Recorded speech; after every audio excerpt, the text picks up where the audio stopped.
ونؤمن به ونتوكل عليه ونعوذ بالله من شرور أنفسنا ومن سيئات أعمالنا.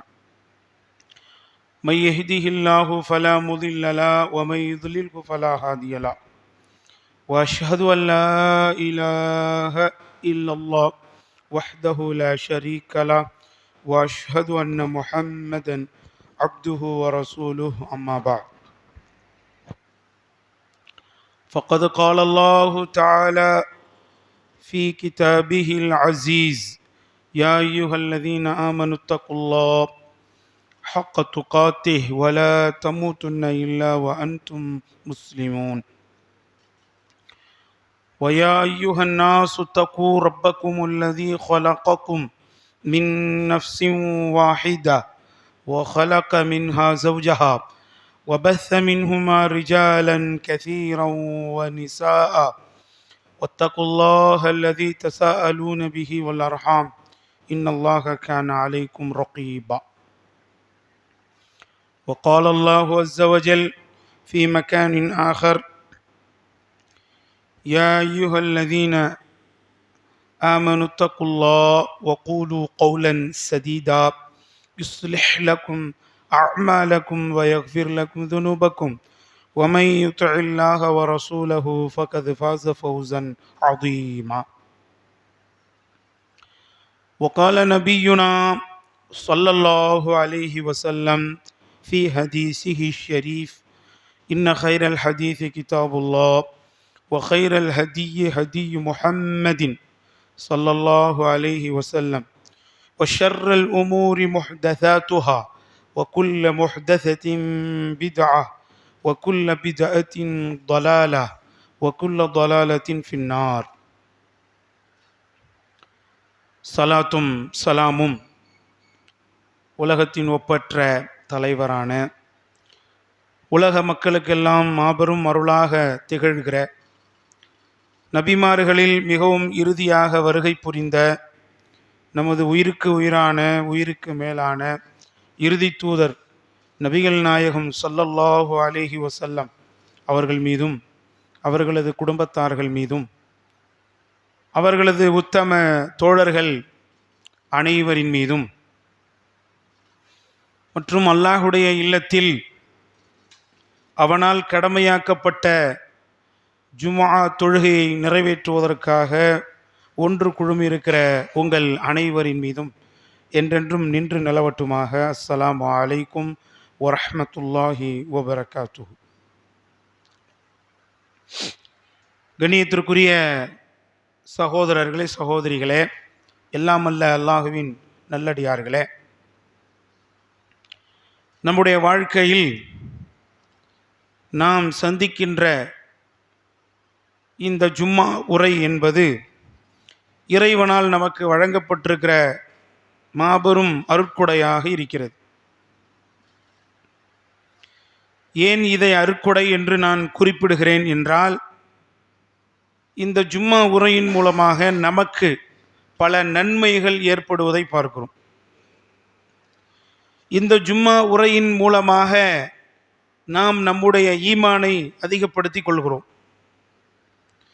இந்த ஜும்மா உரையின் மூலமாக நம்முடைய தக்குவாவை, இறை அச்சத்தை அதிகப்படுத்திக் கொள்கிறோம். இந்த ஜும்மா உரையின் மூலமாக மார்க்கத்தின் பல்வேறுபட்ட செய்திகளையும் தகவல்களையும் நாம் அறிந்து கொள்கிறோம். இந்த ஜும்மா உரையின் மூலமாகத்தான் நமக்கு எழக்கூடிய பல சந்தேகங்களுக்கு தீர்வுகளை நாம் பெற்றுக்கொள்கிறோம். இப்படி நிறைய நன்மைகள் இந்த ஜும்மா உரையிலே இருக்கிறது. அதுபோக சமூக ரீதியான ஒரு பெரிய நன்மையும் இந்த ஜும்மாவிலே இருக்கிறது. வாரம் ஒரு முறை இறை இல்லத்திலே ஒன்று கூடி ஒருவருக்கொருவர் அறிமுகமாகி சலாம் கூறி பரஸ்பரம் நம்முடைய நட்பை பரிமாறி கொள்வதற்கும் ஒரு பெரிய வாய்ப்பாக இந்த ஜும்மா அமைகிறது. இப்படி ஜும்மாவினால் ஏற்படக்கூடிய நன்மைகளை சொல்கிறதா இருந்தால் நிறைய சொல்லலாம். எந்த காரியத்தில் மனிதனுக்கு பல நன்மைகள் இருக்குமோ அது நிச்சயமா இறைவனால் நமக்கு வழங்கப்பட்ட மாபெரும் அருட்கொடை. நம்முடைய வாழ்க்கையில எத்தனையோ விஷயங்களை அருட்கொடையாக கருதி இருப்போம். அல்லாஹ் வழங்கி இருக்கிற இந்த ஜும்மா நாள், இதில் ஆற்றப்படுகின்ற உரை, இது இறைவனால் நமக்கு வழங்கப்பட்டிருக்கிற அருட்கொடை என்று என்றாவது நாம் உணர்ந்தோமா? உணரவில்லை என்றால் நிச்சயமாக கண்டிப்பாக இப்போது நாம் உணர கடமைப்பட்டிருக்கிறோம்.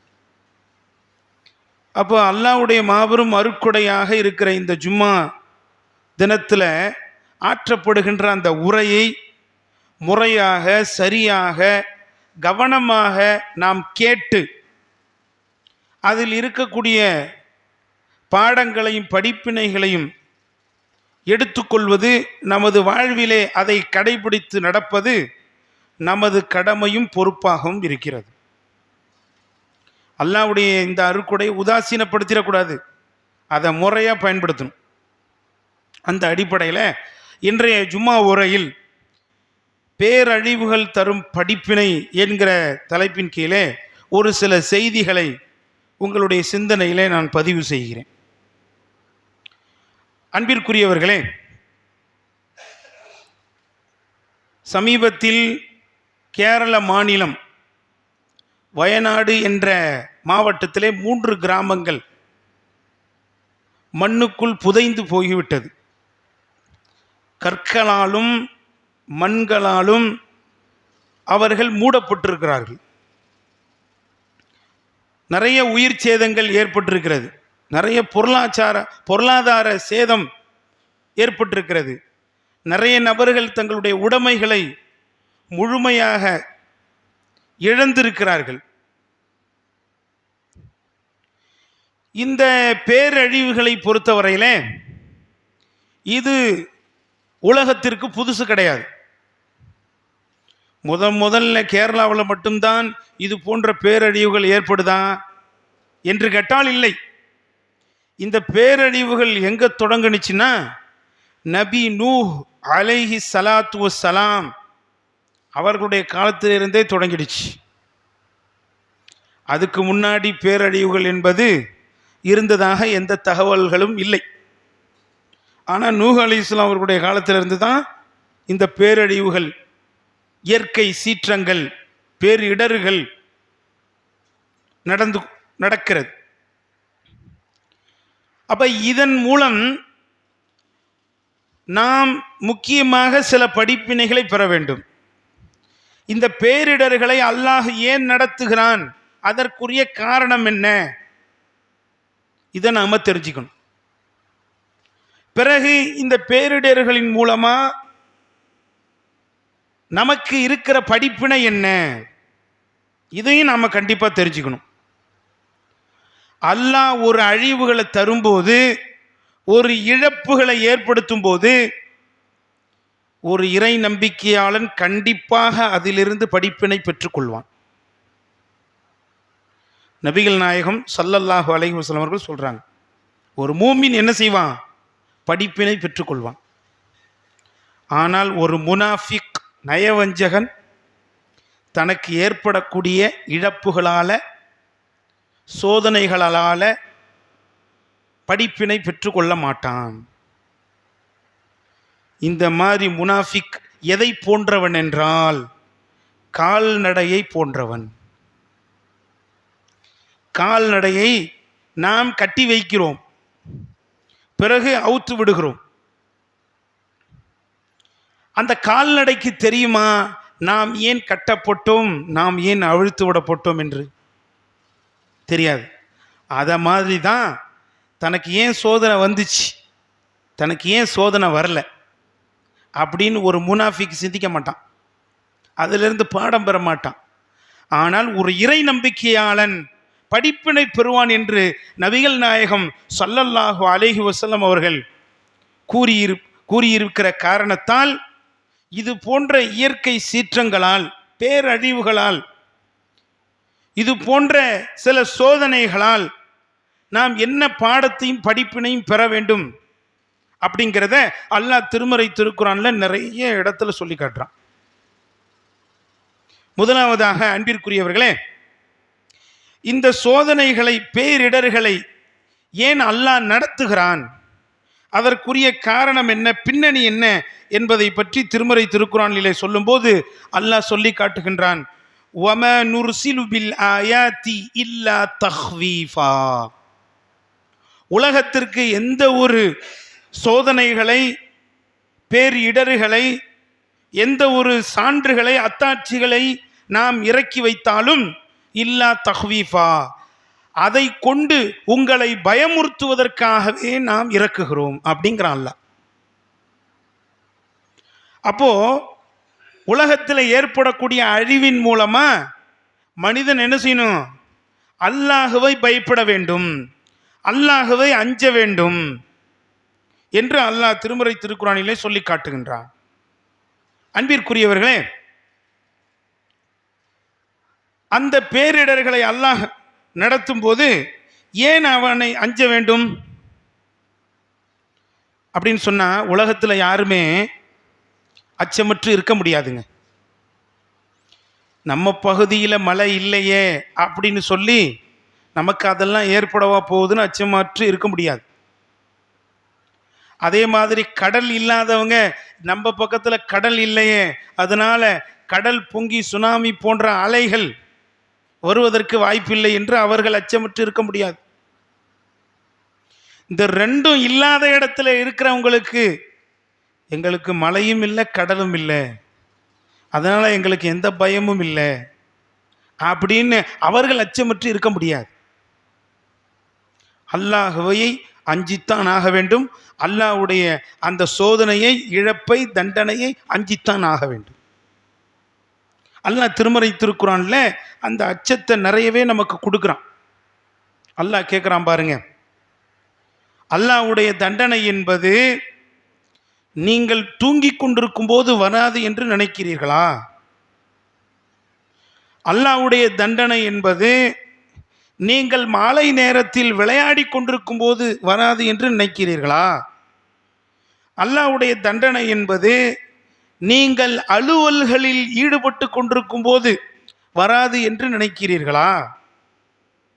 அல்லாஹ்வுடைய தண்டனை என்பது அது வராது என்று நீங்கள் அலட்சியமாக இருக்கும்போது திடீரென்று வராதுன்னு நீங்க நினைக்கிறீங்களா அப்படின்னு அல்லாஹ் திருமறை திருக்குறான்ல பல இடங்கள்ல என்ன செய்யறான், அல்லாஹ்வுடைய தண்டனை அஞ்சுங்க, அல்லாஹ்வை அஞ்சுங்க என்று குறிப்பிடுவதை பார்க்கிறோம். சுப்ஹானல்லாஹ். ரஹ்மத்துல்லில் ஆலமீன் நபிகள் நாயகம் ஸல்லல்லாஹு அலைஹி வஸல்லம் அவர்கள் பயந்தார்கள். நபி அவர்களுடைய காலத்தில் ஒரு கடுமையான மேகம் சூழ்ந்து விடும் என்றால் ஒரே பதட்டமாக இருப்பாங்களாம், கவலையாக இருப்பாங்களாம். இங்கும் அங்குமாக அவங்க நகர்ந்து கொண்டும் அசைந்து கொண்டும் இருப்பாங்களாம். எப்போ மழை பொழிஞ்சிருச்சோ அப்போ தான் அவங்களுக்கு நிம்மதியாக இருக்குமோ, அவங்களுடைய முகத்தில் மகிழ்ச்சி காணப்படுமா. ஆயிஷா ரலியல்லாஹு அன்ஹா அவங்க கேட்குறாங்க, அல்லாஹ்வின் தூதரே, நீங்கள் ஏன் இவ்வளவு பதற்றத்தோடு இருக்கிறீர்கள், நீங்கள் ஏன் பயத்தோடு காணப்படுகிறீர்கள், என்ன காரணம் என்று கேட்டபோது நபிகள் நாயகம் ஸல்லல்லாஹு அலைஹி வஸல்லம் அவர்கள் சொன்னார்கள், ஆயிஷாவே, இது போன்ற மேகங்கள் வரும் பொழுதுதான் ஆது கூட்டத்தினர் இது எங்களுக்கு மழை பொழியக்கூடிய மேகம் என்று நினைத்தார்கள். ஆனால் அதிலே அல்லாஹ் தண்டனையை அவர்களுக்கு வைத்திருந்தான், அதிலே அவர்களுக்கு அழிவை அல்லாஹ் வைத்திருந்தான். அது போன்று இது அல்லாஹ்வின் தண்டனையாக அழிவாக இருக்குமோ என்று நான் அஞ்சுகிறேன் என்று நபிகள் நாயகம் ஸல்லல்லாஹு அலைஹி வஸல்லம் அவர்கள் அல்லாஹ் திடீர்னு பிடிக்கக்கூடிய அந்த தண்டனையை அஞ்சினார்கள் அப்படிங்கிறத பார்க்குறோம். அன்பிற்குரியவர்களே, இத்தனைக்கும் நபிகள் நாயகம் ஸல்லல்லாஹு அலைஹி வஸல்லம் அவர்கள் அல்லாஹ்வுடைய தண்டனையை அஞ்ச வேண்டுமா? ரசூல் அஞ்ச வேண்டிய தேவையே இல்லை. ஏன் தெரியுமா? அல்லாஹ் அவர்களுக்கு உத்தரவாதம் அளித்திருந்தான், அல்லாஹ் அவர்களுக்கு வாக்கு தந்திருந்தான். என்ன வாக்கு தெரியுமா? வமா கான அல்லாஹு லியுஅذிபஹும் வஅன்த ஃபீஹிம். நபியே, நீங்கள் உசுரோடு வாழ்ந்து கொண்டிருக்கும் போது உங்க மக்களை நாம் அழிக்க மாட்டோம். என்ன சொல்றாங்களா? நீங்க ஹயாத்தோடு இருக்கும்போது உங்க மக்களுக்கு தண்டனை வராது. பொதுவா அல்லாஹ்வுடைய தண்டனை வராது, இறக்க மாட்டேன் என்று அல்லாஹ் திருமறை திருக்குறான்ல உத்தரவாதத்தை அளித்திருந்தும் ஒரு பெரிய கரும் மேகத்தை பார்த்த உடனே கடுமையா அல்லாஹ்வை அஞ்சினாங்கன்னு சொன்னா, அப்ப நீங்களும் நானும் எவ்வளவு அஞ்சணும்? இது நம்ம பகுதியில் நடக்கலையே அப்படின்னு சொல்லி அதை 10ஓட 11 நினைக்காம, அதை கண்டும் காணாம நாம் கடந்து விடாமல், அங்க நடத்தின அதே நிகழ்வை, அங்க நடத்தின அதே அழிவை அல்லாஹ் இங்கும் நடத்துவதற்கு சக்தி பெற்றிருக்கிறான்.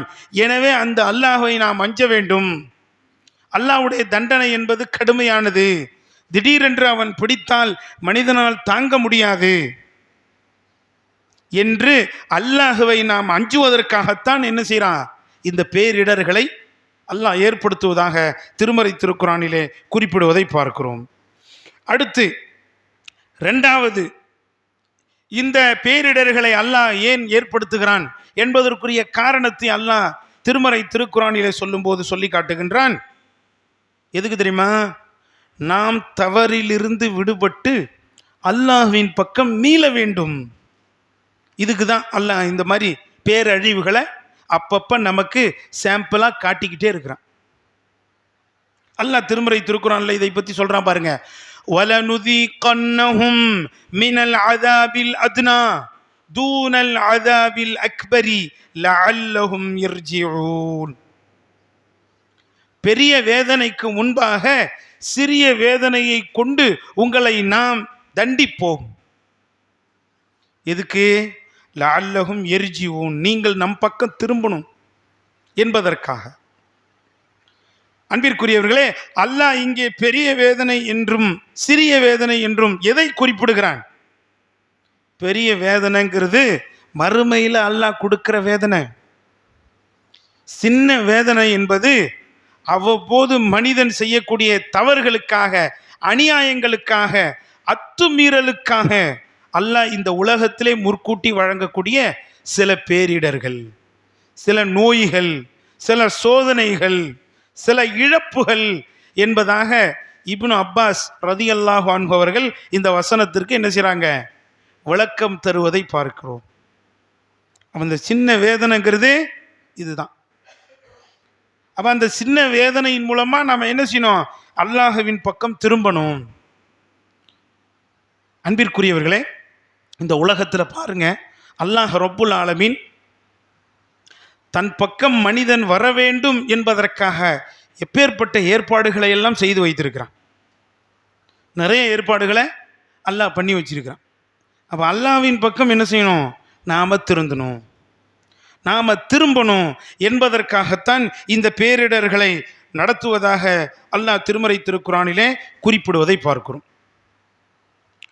அடுத்து மூன்றாவதாக, இந்த பேரிடர்கள் ஏன் நடைபெறுகிறது அப்படிங்கிறத பற்றி அல்லாஹ் சொல்லும் பொழுது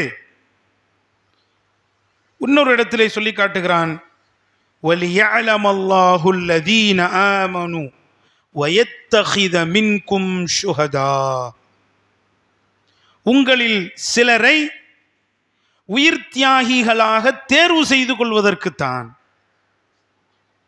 இது போன்ற பேரிடர்கள் ஏன் வருது?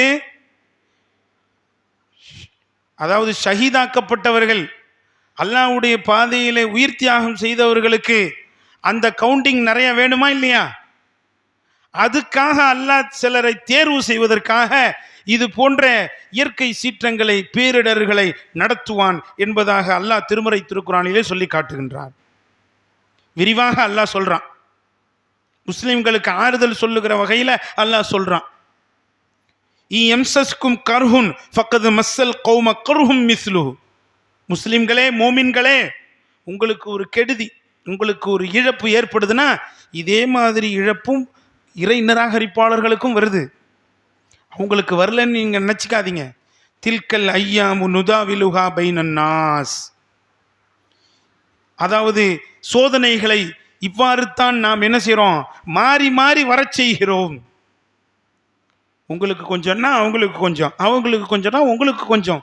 இது மாதிரி சோதனை என்கிற அந்த காலச்சக்கரத்தை நாம் தான் உங்களுக்கு மத்தியில் சுழன்று வருமாறு செய்கிறோம்.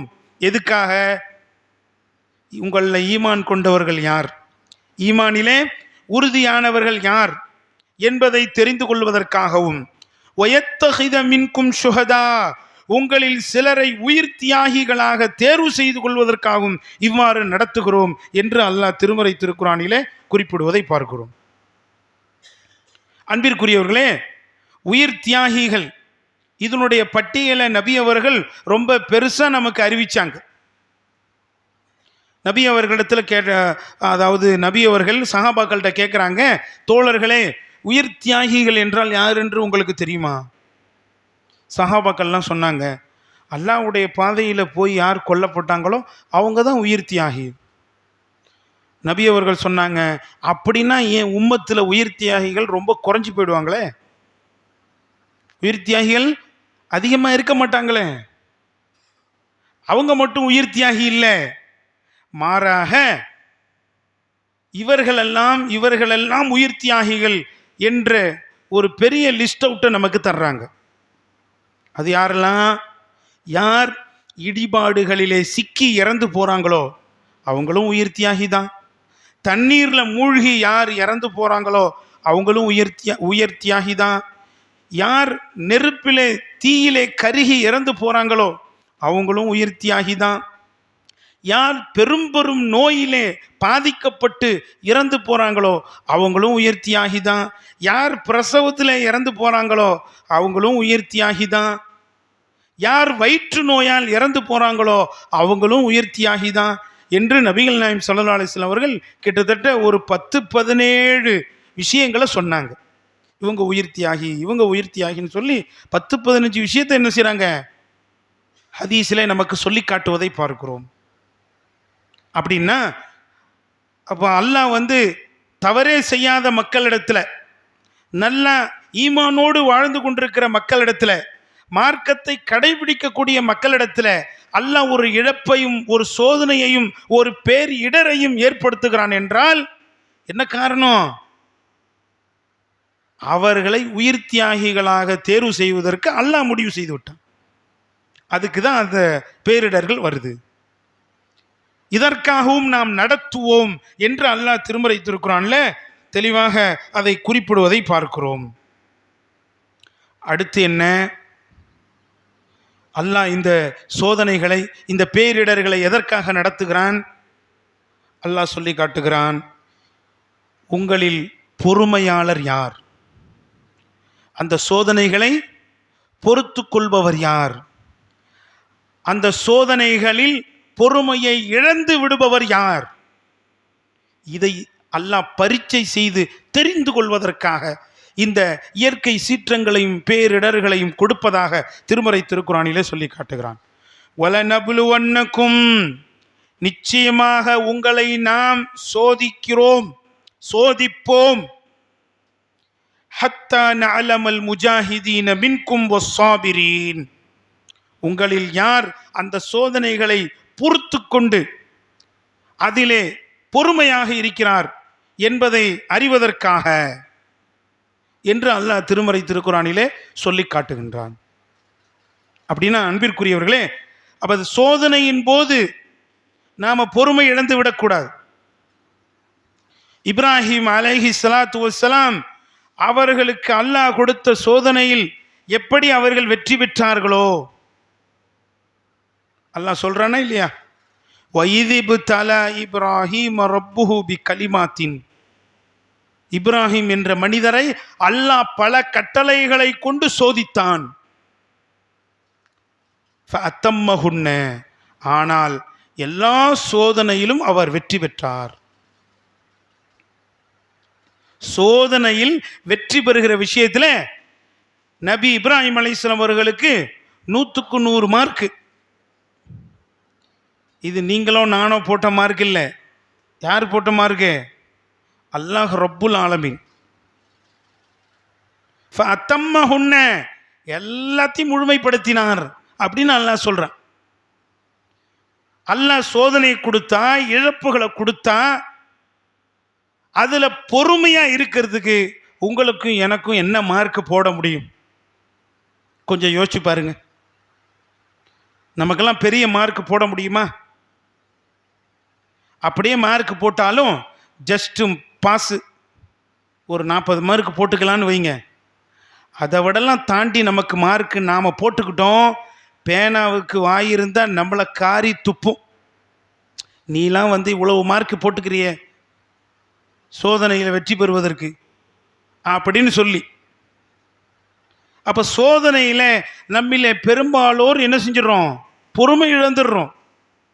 அந்த நேரத்தில் மார்க்கத்தை இழந்து விடுகிறோம், அந்த நேரத்தில் நமது கொள்கையை இழந்து விடுகிறோம், அந்த நேரத்தில் பாவத்திலே வீழ்ந்து விடுகிறோம், அந்த நேரத்திலே நம்முடைய ஈமானை இழந்து விடுகிறோம், அல்லாஹ்வை திட்டி விடுகிறோம்.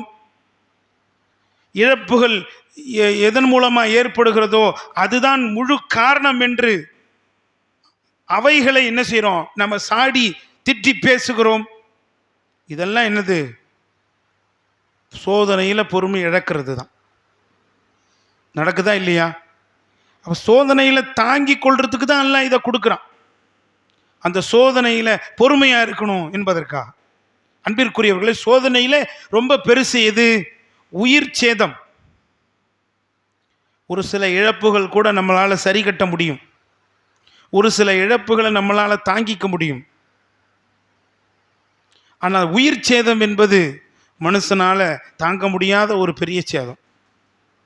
ஆனால் அந்த சோதனையிலும் அந்த இழப்பிலும் கூட ஒரு மனிதன் பொறுமை காக்கிறான் என்றால், சகிப்புத்தன்மையோடு இருக்கிறான் என்றால், அவனுக்குத்தான் அல்லாஹ் சொல்கிறான், வபஷ்ஷிரி ஸாபிரீன், நபியே அவருக்கு சுவனம் உண்டு என்று சுப செய்தி நீங்க சொல்லுங்க.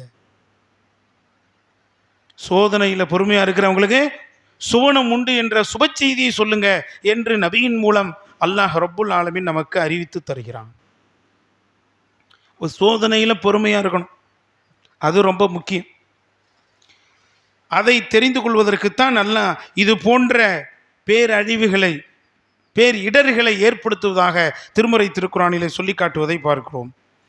அன்பிற்குரியவர்களே, அப்போ இதெல்லாம் இந்த உலகத்தில் இந்த இயற்கை சீற்றங்கள் ஏன் நடக்குது, இந்த பேரழிவுகள் ஏன் நடக்குது என்பதற்குரிய காரணங்கள். இத்தனை காரணங்களை அல்லாஹ் சொல்லி காட்டுறான். சரி, இதில் நமக்கு என்ன படிப்பினை பெறணும்? இதன் மூலமாக நாம் கடைபிடிக்க வேண்டிய சில மார்க்க சட்டங்கள் என்ன அப்படிங்கிறத நம்ம குர்ஆன் சுன்னாவின் அடிப்படையில் ஆய்வு செய்து பார்த்தால் நிறைய படிப்பினைகளை அல்லாஹ் வச்சிருக்கிறான். எல்லாவற்றையும் சொல்ல முடியாவிட்டாலும் ஒரு சில செய்திகளை மட்டும் இந்த இடத்துல கூறி எனது உரையை நிறைவு செய்கிறேன். முதல்ல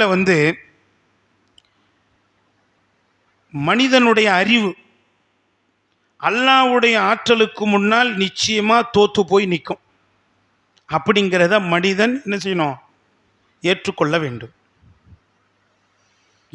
எப்பேற்பட்ட விஞ்ஞான முன்னேற்றத்துக்கு போனாலும் சரிதான், எப்பேற்பட்ட அறிவியல் வளர்ச்சிக்கு போனாலும் சரிதான், அல்லாஹ்வுடைய ஆற்றலுக்கு முன்னால் மனிதனுடைய அறிவு என்பது கண்டிப்பாக தோற்று போகும் என்பதை மீண்டும் மீண்டும் இந்த உலகத்திற்கு அல்லாஹ் பறைசாற்றி கொண்டே இருக்கிறான். அது ஏற்கனவே சுனாமி போன்ற பேரலைகள் மூலமாகவும் நிரூபணமாச்சு. கொரோனா என்ற பெரிய வைரஸ் பரவுனது மூலமாகவும் நிரூபணமாச்சு. சுனாமி வருவதற்கு முன்னால் அது வரப்போகிறது என்று மனிதனால் கண்டுபிடிக்க முடிந்ததா? இல்லை. கொரோனா என்ற வைரஸ், அந்த வைரஸின் மூலமாக உலகம் எப்படி ஸ்தம்பித்தது, அதுவும் அல்லாஹ் அப்பப்போ நமக்கு காட்டிக்கிட்டே இருக்கிறான். அதே மாதிரி இந்த நிலச்சரிவுகள், பூகம்பங்கள், இதையும் கண்டுபிடிப்பதற்கு என்ன இல்லை, மனுஷன்ட்ட எந்த கருவியுமே இல்லை. அப்படியே கருவிகள் இருந்தாலும் அல்லாஹ் நடத்த வேண்டியதை நடத்திக்கிட்டே தான் இருப்பான். மனிதன் சில முயற்சிகளை செஞ்சு இந்த காற்று, புயல் போன்றவற்றை மட்டும் என்ன செய்கிறான், அது எப்போ வரும் அப்படிங்கிறத கண்டுபிடிக்கிறான். அதுவும் கூட சில நேரத்தில் என்ன செய்யுது, ஒரு இடத்துல சொன்னால் இன்னொரு இடத்துல அடிச்சுட்டு போயிடுது. பார்க்குறோமா இல்லையா? அப்போ மனிதனுடைய அறிவு கண்டுபிடிப்பு அல்லாஹ்வுடைய ஆற்றலுக்கு முன்னால் தோற்று போகும் என்கிற அந்த பெரிய விஷயத்தை அல்லாஹ் மீண்டும் மீண்டும் பறைசாற்றி கொண்டிருக்கிறான். அல்லாஹ் திருக்குரான்லேயே சொல்லி காட்டுறான், வல்லாஹு காலிபுன் அலா அம்ரிஹி. அல்லாஹ் நிச்சயமாக தனது காரியத்தில் மிகைத்தவன். தான் என்ன காரியத்தை இந்த உலகத்திலே நடத்த வேண்டும் என்று முடிவு செய்திருக்கிறானோ அது நடந்தே தீரும். அதை உங்களில் தடுப்பவர் எவரும் இல்லை. அல்லாஹ்வை இயலாமல் ஆக்குபவர் உங்களில் எவரும் இல்லை. அல்லாஹ் திருக்குரான்ல சொல்லி காட்டுறான். இதை மனிதன் ஏற்றுக்கணும். முஸ்லிம்கள் மட்டுமல்ல, முழு உலகமும் இதை ஏற்றுக்கணும். முழு உலகமும் இதை ஏற்றுக்கிட்டு இறைவனுக்கு முன்னால் என்ன செய்யணும்? பணியணும். இது முதல் படிப்பினை. அடுத்து முக்கியமான படிப்பினை என்னன்னு சொன்னால், மறுமை நாள் நமக்கு நினைவுக்கு வரணும். இந்த அழிவுகளை பார்க்கும்போது மறுமை அப்படியே நம்முடைய கண்ணுக்கு முன்னால் நிற்கணும். ஏன்? மறுமையிலையும் இதே மாதிரி அழிவுகள் ஏற்படும், சேதங்கள் ஏற்படும். அது ரொம்ப பெருசாக இருக்கும். அந்த நேரத்தில் யாரும் யாருக்கும் என்ன செய்ய மாட்டாங்க? உதவ மாட்டாங்க. யாரும் யாரை பற்றியும் அங்கே நினைத்து கொண்டிருக்க மாட்டார்கள். அந்த நாளில் அவரவர்களுடைய காரியத்தை பார்ப்பதற்கே அவர்களுக்கு நேரம் போதுமா இருக்கும், சிந்தனை போதுமா இருக்கும். அடுத்தவங்களை பற்றி நினைக்கவே மாட்டாங்க. இன்னைக்கு ஒரு அழிவு ஏற்படுது, ஒரு பகுதியில் ஏற்படுது, இன்னொரு பகுதியில் அழிவுகள் இல்லாமல் இருக்குது. அதனால அழிவில் சிக்காத மக்கள் என்ன செய்கிறாங்க? அந்த அழிவில் சிக்கின மக்களுக்கு பொருளாதாரத்தை கொண்டு உதவி செய்கிறாங்க, அனுதாபப்படுறாங்க, இறக்கப்படுறாங்க, துவா செய்கிறாங்க. பார்க்குறோமா இல்லையா? ஆனால் மறுமை நாளில் அழிவு ஏற்படும் போது இதெல்லாம் நடக்குமா? யாரும் யாருக்காவது துவா செஞ்சுக்கிட்டு இருக்க முடியுமா? யாரும் யாருக்காக அனுதாபப்பட முடியுமா? யாரும் யாருக்கும் உதவி செய்ய முடியுமா? முடியாது. ஒவ்வொருத்தரும் தங்களுடைய நிலையை பார்த்து கொள்வதற்கே அங்கே நேரம் போதுமாக இருக்கும். அல்லாஹ் திருமறை திருக்குறான்ல சொல்றான், யௌம யஃபிர்ருல் மர்உ மின் அஹீஹி வ உம்மிஹி வ அபீஹி வ ஸாஹிபத்திஹி வ பனீஹி லிகுல்லி இம்ரிஇம் மின்ஹும் ஷஅனுன் யுக்னி. மறுமை நாளில் என்ன செய்வான்? ஒவ்வொரு மனுஷனும் இன்னொரு மனுஷனை விட்டு ஓடுவான். வ உம்மிஹி வ அபீஹி, தனது தாயை விட்டு ஓடுவான், தனது தந்தையை விட்டு ஓடுவான், தனது சகோதரனை விட்டு ஓடுவான், தனது கட்டிய மனைவியை விட்டு ஓடுவான். ஒவ்வொரு மனிதனும் தனது நிலையை பார்த்து கொள்வதே அங்கே பெரிதாக இருக்கும் என்று அல்லாஹ் திருமறை திருக்குறானிலே சொல்லி காட்டுகிறானே. அப்படிப்பட்ட பயங்கரமான அந்த மறுமை வருவதற்கு முன்னால் நம்முடைய நிலைகளை நாம் சீர்தூக்கி பார்த்து நம்முடைய நிலைமைகளை மாற்றிக்கொண்டு அல்லாஹ்வின் பக்கம் திரும்ப வேண்டும். அதுக்காக தான் அல்லாஹ் என்ன செய்கிறான்? இது போன்ற பேரிடர்களை அவ்வப்போது ஏற்படுத்தி மனித சமுதாயத்திற்கு சில படிப்பினைகளை காண்பித்து கொடுத்து கொண்டே இருக்கிறான். ஆகவே இது போன்ற பேர் இழப்புகளால் நாம் படிப்பினை பெற வேண்டும். வல்ல அல்லாஹ் ரப்புல் ஆலமீன் அது போன்ற நல்ல படிப்பினைகளை பெறக்கூடிய மக்களாக உங்களையும் என்னையும் ஆக்கி அருள் புரிவானாக என்று அல்லாஹ்விடத்தில் வேண்டி விரும்பி பிரார்த்தனை செய்து எனது இந்த முதலாவது உரையை நிறைவு செய்கிறேன். வாஹிரு தவான அனில் ஹம்துலில்லாஹி ரப்பில் ஆலமீன். வஸ்ஸலாமு அலைக்கும் வரஹ்மத்துல்லாஹி வபரகாத்துஹு.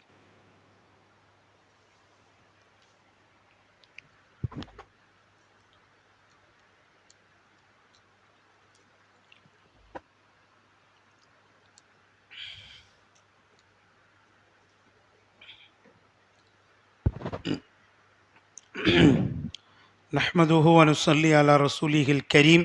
அம்மா பஅத். அன்பிற்குரிய சகோதரர்களே, சகோதரிகளே, எல்லாம் வல்ல அல்லாஹுவின் நல்லடியார்களே, இன்றைய ஜும்மா உரையில்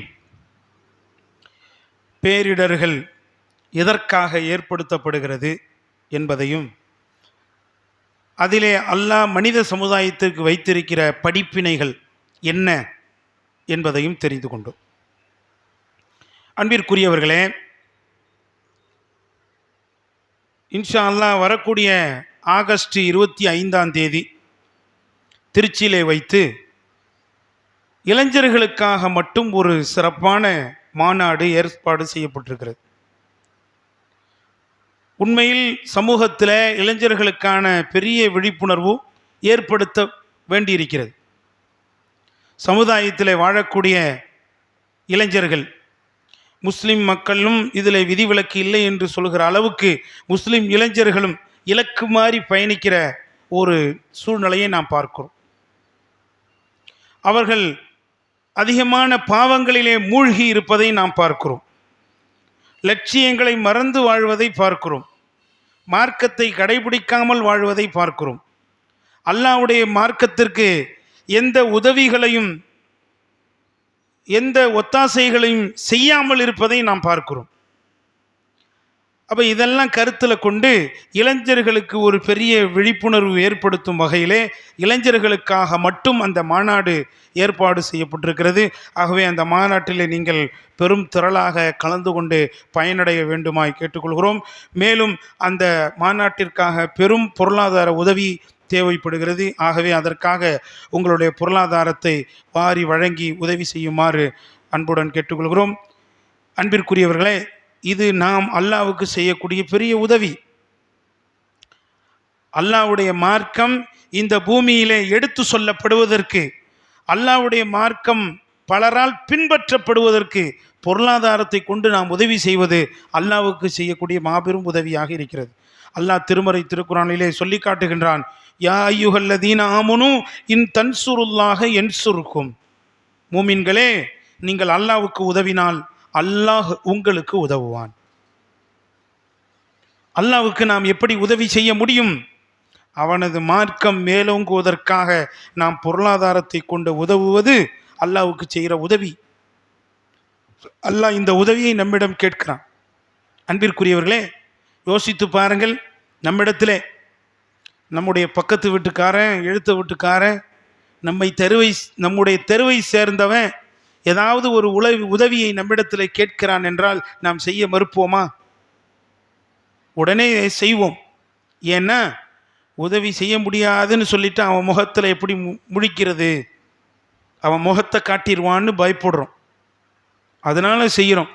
படைத்த ரப்புல் ஆலமீன் நமக்கு எவ்வளவு உதவிகளை செய்து கொண்டிருக்கிறான், நமக்கு எவ்வளவு அருட்கொடைகளை அல்லாஹ் தந்து கொண்டிருக்கிறான். அத்தகைய ரப்புல் ஆலமீன், என் மார்க்கம் இந்த பூமியில அதிக மக்களால் பின்பற்றப்படுவதற்கு நீங்கள் உழையுங்கள், கஷ்டப்படுங்க அப்படின்னு இந்த உதவியை அல்லாஹ் நமக்கு செய்ய சொல்றான். ஆகவே அந்த உதவியை செய்து இந்த பணி சிறப்பாக நடப்பதற்கு ஒத்துழைப்பு தருமாறு கேட்டுக்கொண்டு என்னுடைய இந்த இரண்டாவது முறையையும் நிறைவு செய்கிறேன். வஆஹிரு தஅவானா அனில் ஹம்துலில்லாஹி ரப்பில் ஆலமீன். வஸ்ஸலாமு அலைக்கும் வரஹ்மத்துல்லாஹி வபரகாத்துஹு.